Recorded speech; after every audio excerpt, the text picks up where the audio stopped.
Okay, in today's lab we are looking at metals and nonmetals. So these are our 5 samples.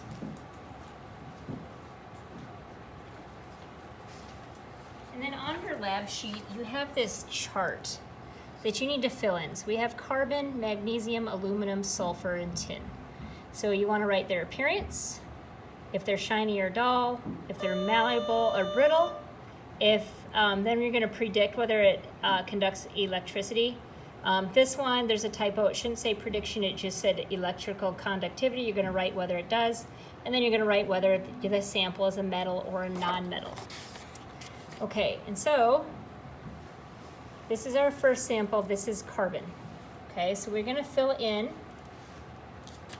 the first 2 columns, and then we want to test if it's malleable or brittle. So to do this, I'm just going to put my paper towel over it.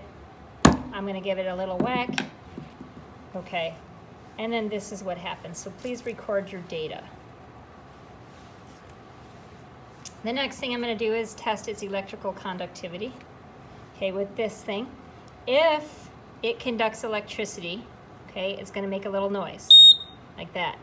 Okay, so I'm going to put both ends of my wires. I'm going to touch my sample. If it makes a beeping noise, it conducts electricity.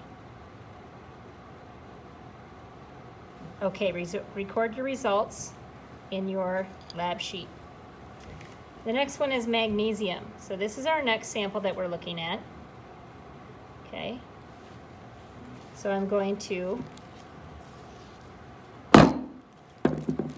okay, and this is our sample, what's after. So record your data, and then finally I'm going to test electrical conductivity. Okay. The next sample is our aluminum.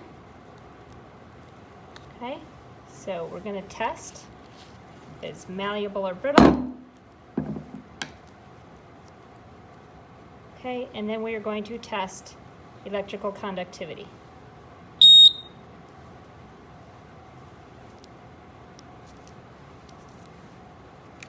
Our next sample is sulfur. Okay, that's this guy right here. Okay, so we're going to test if it's malleable or brittle. Okay, and then we're going to test electrical conductivity.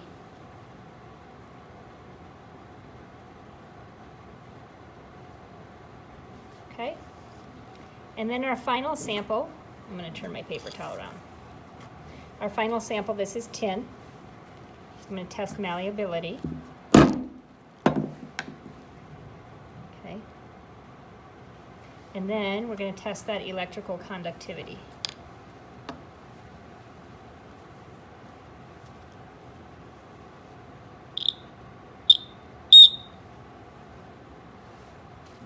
Okay, so that should be all the data you need to complete this lab.